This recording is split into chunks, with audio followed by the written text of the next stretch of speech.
Bonjour à tous et bienvenue dans ce nouveau tutoriel d'Xplose. Alors aujourd'hui on va s'intéresser un petit peu au domaine Microsoft et à Active Directory. Donc je vais faire dans cette vidéo l'installation complète d'un domaine avec un rôle également DHCP et DNS. Donc premièrement, qu'est-ce qu'Active Directory et qu'est-ce qu'un domaine Microsoft? Active Directory est un service d'annuaire qui va nous permettre de gérer la totalité des machines, donc j'entends par machine client et serveur, mais également la totalité des comptes utilisateurs qui vont pouvoir se connecter sur les machines justement qui seront disponibles dans notre domaine.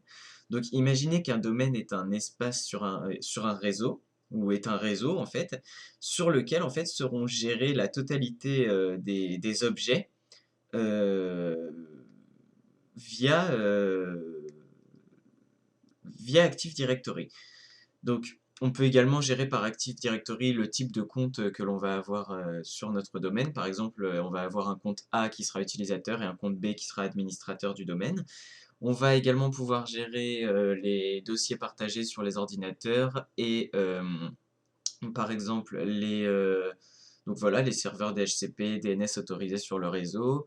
On va pouvoir gérer également on va pouvoir gérer les imprimantes, etc., etc. Enfin, je crois que j'ai fait une liste plus ou moins exhaustive des objets qu'on pouvait gérer sur Active Directory. Alors, la première chose à faire pour créer un domaine, il va falloir qu'on dispose d'un Windows Server. Donc j'utilise moi ici Windows Server 2008 R2 anglais avec Workstation 8. Donc j'ai la chance de pouvoir bosser avec des outils un peu pro étant donné que je dispose d'un compte MSDN et VMware Knowledge Student, je ne sais plus quoi. Voilà, cependant, sachez que vous pouvez le faire avec la version d'essai de Windows Server et avec VirtualBox par exemple, qui est gratuit. Alors, on va se lancer tout de suite. La première chose à faire pour créer un service de domaine Active Directory, ça va être d'installer le rôle correspondant. Donc, on va cliquer sur rôle, puis ajouter un rôle. Je vous ferai au cours de la vidéo la traduction directe, comme ça ceux qui l'ont en anglais auront juste à regarder la vidéo, ceux qui l'ont en français auront juste à m'écouter. Alors, on va faire suivant et choisir ensuite le rôle que l'on veut installer. Nous, ce qu'on veut installer, c'est le service de domaine Active Directory, qui est le deuxième dans la liste. Suivant, suivant, on installe et on patiente un petit peu. Alors, pendant qu'on va patienter, pour patienter pendant l'installation, je vais vous parler un petit peu des deux autres rôles que je vais installer. Le deuxième rôle que je vais installer, ça va être le rôle DNS, pardon, donc Domain Name Server, ou Domain Name System, comme vous voudrez. Euh, Ici, en fait, un serveur DNS, ça sert à résoudre les adresses IP en nom d'ordinateur ou de machine ou de ce que vous voulez. Donc en fait, ce qui va nous permettre, par exemple, au lieu de vouloir accéder à n'importe quelle machine ou vouloir pinguer une machine via son adresse IP, on va pouvoir le faire avec son nom. Donc qu'est-ce que j'entends par son nom? Lorsque vous allez dans Démarrer, puis que vous faites clic droit sur Poste de travail et Propriété, vous voyez que l'ordinateur dispose d'un nom ici. Le mien s'appelle contrôleur. Admettons que je veuille accéder par exemple avec le bureau à distance à mon contrôleur. Au lieu d'avoir à connaître par cœur son adresse IP, j'aurais juste à taper contrôleur, enfin deux anti-slash contrôleur dans le champ requis pour y avoir accès. De la même manière, si j'ai envie d'accéder par exemple à un ordinateur qui a obtenu son adresse dynamiquement via un serveur DHCP, j'aurais juste à taper son nom dans ici la commande exécutée, donc par exemple anti-slash, je ne sais pas, PC3, faire entrer et j'aurai accès au fichier partagé de son ordinateur. Voilà, voilà. Donc ça c'est pour le serveur DNS et pour ce qui est du DHCP, je ne vais pas m'étaler dessus. Sachez que c'est un serveur qui va nous permettre d'attribuer aux ordinateurs qui sont configurés pour recevoir leurs adresses IP dynamiquement, ça va nous permettre justement de leur attribuer des adresses IP ainsi qu'un masque de sous-réseau, une passerelle par défaut et un serveur DNS ou plusieurs, un serveur WINS, etc. etc. Donc maintenant que notre rôle a bien été installé, vous voyez ici qu'il y a une petite alerte, ça vient juste du fait que j'ai pas activé les mises à jour automatiques. Donc on va fermer cette fenêtre de résultats et on va maintenant installer le domaine en lui-même. Donc pour cela vous allez aller dans Start et exécuter, ou alors vous appuyez sur le raccourci Windows R et vous allez taper dcpromo.exe.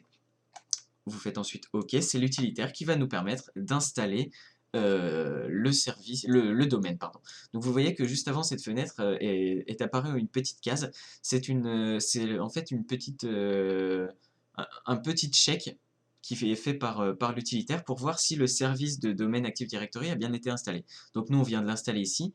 Ne vous fiez pas aux erreurs qui sont écrites ici, elles sont tout à fait normales étant donné qu'on n'a pas terminé l'installation. Donc nous on va installer le domaine en mode normal et pas en mode advanced. Donc on ne coche pas la case Use Advanced Mode Installation. On va simplement cliquer sur suivant 2 fois, puis choisir de créer une nouvelle forêt dans un nouveau domaine dans une nouvelle forêt. On pourrait choisir une forêt existante et simplement ajouter un contrôleur de domaine. Simplement, ici on va vouloir créer notre nouveau domaine dans notre nouvelle forêt. Et donc on va choisir la deuxième option. Petite parenthèse, qu'est-ce qu'un contrôleur de domaine? Le contrôleur de domaine va nous permettre de gérer le domaine, tout simplement. Donc c'est un ordinateur qui va nous permettre d'accéder à la gestion du domaine. On va faire suivant. On nous demande ici le nom de domaine qui sera attribué à notre domaine. Donc je vais moi l'appeler, allez, au hasard explose.com. On va cliquer sur Next. On nous fait un petit peu patienter. Ah, ouais, j'ai mis un 0, c'est pas un problème. Essayez de ne pas mettre trop de caractères spéciaux dans les noms en général. Cela dit, normalement, si vous utilisez que les points et les tirets, il n'y a pas de souci. Alors, on va patienter deux petites minutes que le check se termine. Tac, tac, tac. Donc là, en fait, l'utilitaire regarde si le nom de domaine n'est pas déjà utilisé dans ma forêt. Simplement, étant donné que je crée une nouvelle forêt, ça m'étonnerait qu'il me dise qu'il est déjà utilisé. Cependant, voilà, ça demande un petit peu de patience. Donc là, il vérifie maintenant le nom NetBIOS qui est contrôleur, comme je vous l'ai dit tout à l'heure. Et on va maintenant choisir le niveau de notre domaine. Donc moi, étant donné que j'ai un serveur 2008, je vais choisir 2008. On va, voilà, donc là, en fait, l'utilitaire va automatiquement installer le serveur DNS, puisque le serveur DNS va en fait être couplé au domaine pour distribuer, enfin pour pouvoir faire une résolution de nom qui sera complétive au domaine. Donc on va faire suivant. Ah oui, alors pour l'instant j'ai une adresse IP dynamique, donc je vais aller d'abord choisir, setter une adresse IP en statique. Donc pour ce faire, on va aller dans, ici on va double-cliquer ici sur l'icône, on va choisir Network and Sharing Center, on va faire,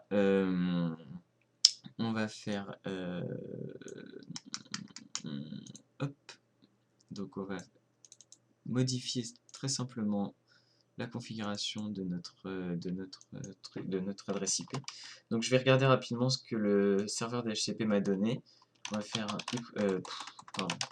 un ipconfig ici, et on va lui réattribuer la même, mais en statique tout simplement. Donc 192.168.50. Ah, j'écris pas, ça n'a pas marché. 192.168.59.131. Subnet c'est un /24, default gateway 192.168.59.2, et donc le DNS, ce sera nous-mêmes, donc je n'en mets pas pour l'instant. Ok, ok, close, hop, ça on ferme, et on va maintenant pouvoir continuer.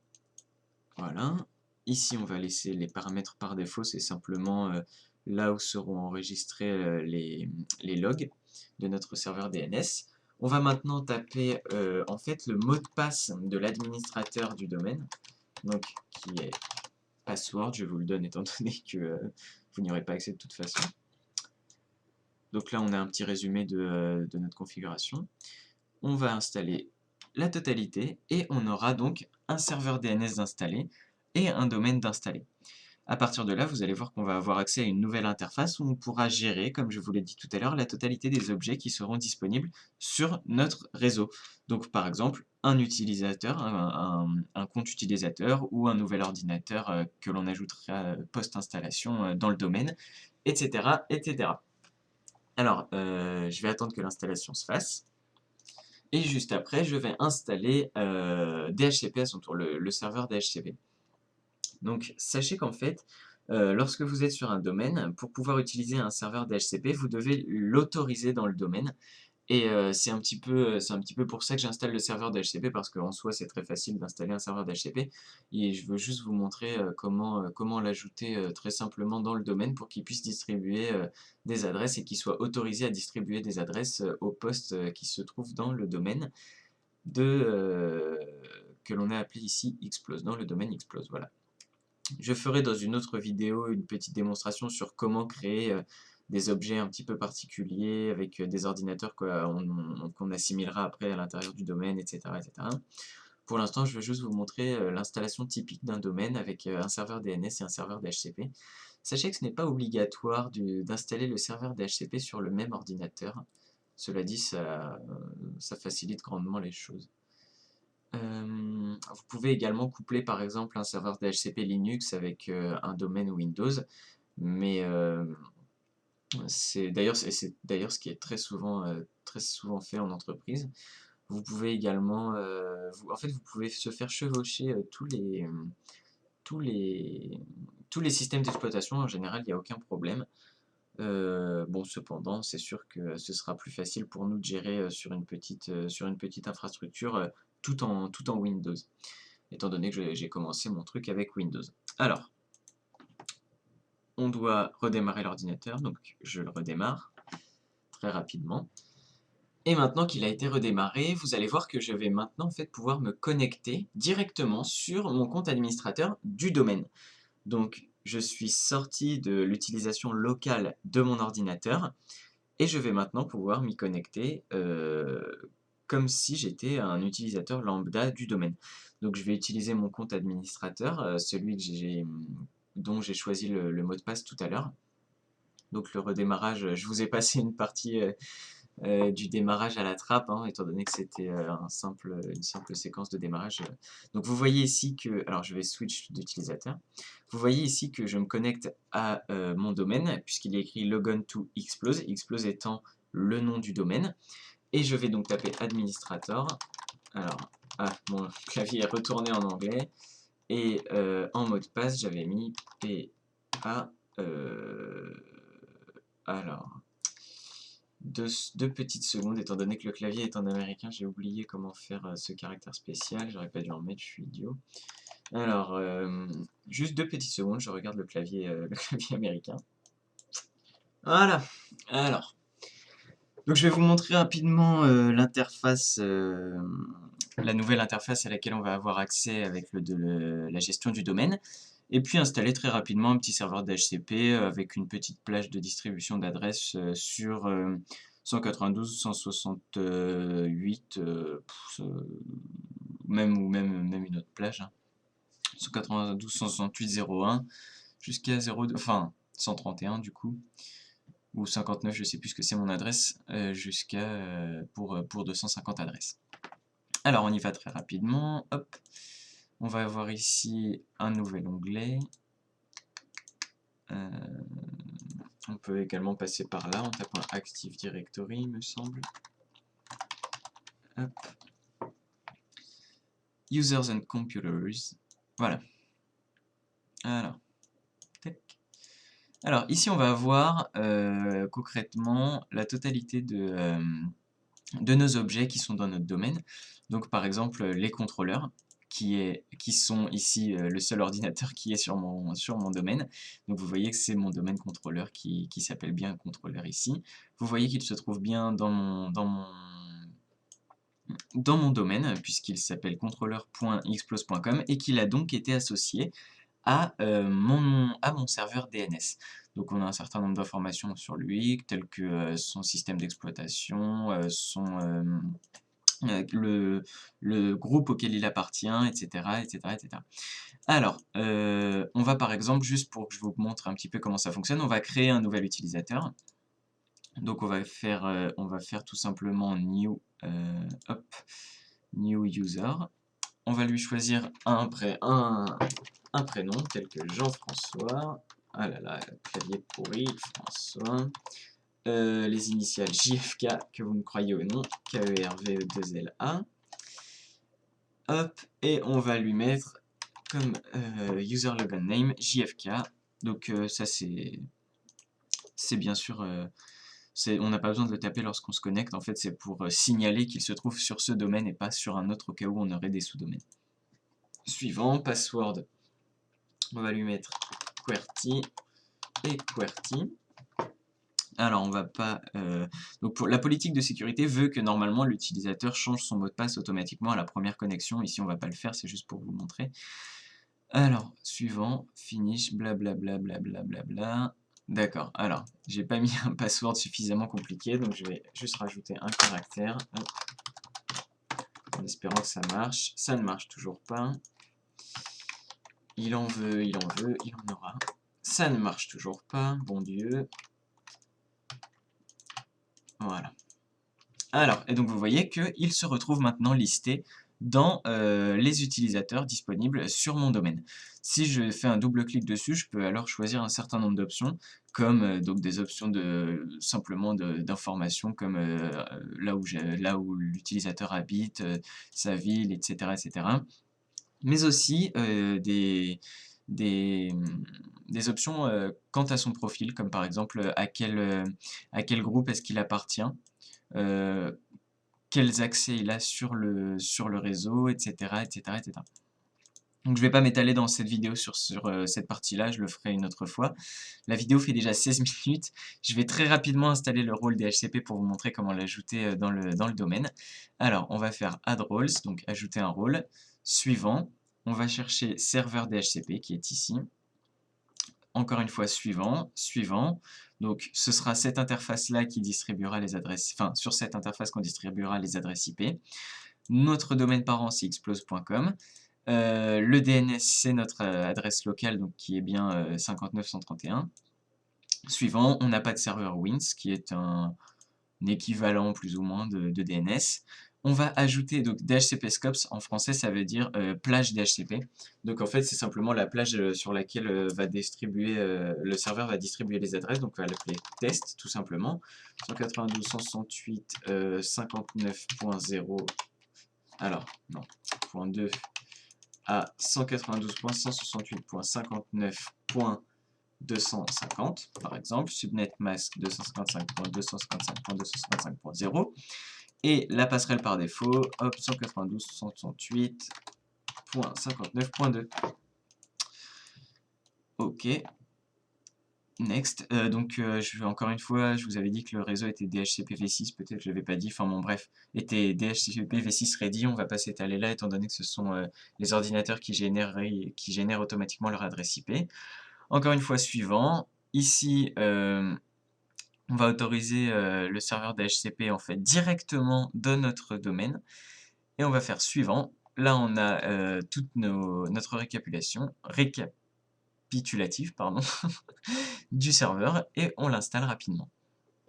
Alors une fois que c'est fait, en fait je pensais que j'allais vous montrer une technique, étant donné que si vous créez votre serveur DHCP avant votre domaine, vous devez l'ajouter manuellement, simplement en vous retrouvant dans la console DHCP et en faisant autoriser en fait directement. On ne passe pas par l'interface de gestion Active Directory, mais par le rôle DHCP pour l'activer. Donc je vais juste vous montrer comment faire, même si c'est déjà fait je suppose, étant donné que j'ai activé l'autorisation du serveur DHCP dans l'AD. Donc voilà, Active Directory veut dire AD pour ceux qui ne le savent pas encore. Et ADDS veut même dire Active Directory Domain Service, je suppose. Je ne suis pas sûr. J'ai un doute. Enfin bref. Bon alors je vous fais patienter un petit peu pendant l'installation, je suis désolé. Hein. Et voilà, c'est terminé. Alors, on ferme ça et on va voir très rapidement dans nos rôles si le serveur DHCP est actif. S'il est actif, ça veut dire qu'il a été accepté dans le domaine. Alors, on va très rapidement charger... Ah bah... je suis déjà en fait dans mon rôle... Tac tac. Alors, on va faire... Ici, on va taper DHCP dans le menu démarrer pour nous retrouver la console DHCP tout simplement. Et on voit donc voilà, que l'état est actif, ici le scope est actif, donc c'est écrit ici et également indiqué via la flèche verte là. Donc admettons qu'il n'avait pas été accepté, il aurait fallu cliquer donc sur le contrôleur ici, faire action et autoriser. Ici vous voyez qu'il y a écrit retirer ou unauthorize en anglais, donc en fait il aurait fallu cliquer sur autoriser et insérer ces identifiants de connexion du domaine en tant qu'administrateur pour pouvoir l'ajouter au domaine. Voilà, écoutez, j'espère que cette vidéo vous a plu. Elle est assez longue, mais elle vous introduit pas mal de choses. Donc honnêtement, aujourd'hui, un domaine, voilà, c'est totalement indispensable sur un réseau d'entreprise. Donc je vous invite vraiment à regarder la vidéo. J'aurais dû le dire au début, cela dit, c'est quelque chose de vraiment important. Donc voilà, j'espère que vous n'avez pas trop d'interrogations. Encore une fois, via Active Directory, vous avez moyen de gérer énormément de choses. Donc je vais pas encore une fois m'étaler là-dessus au cours de cette vidéo puisqu'elle fait déjà 20 minutes. Je réserverai peut-être une autre vidéo où je ferai plus de où je ferai plus de où je détaillerai un peu plus comment cela fonctionne. Mais vous avez déjà une bonne introduction là-dessus. Je vous invite à essayer par vous-même d'installer un petit domaine, vous ajouter vos propres ordinateurs, etc., etc. Et puis je vous souhaite bonne continuation. A plus.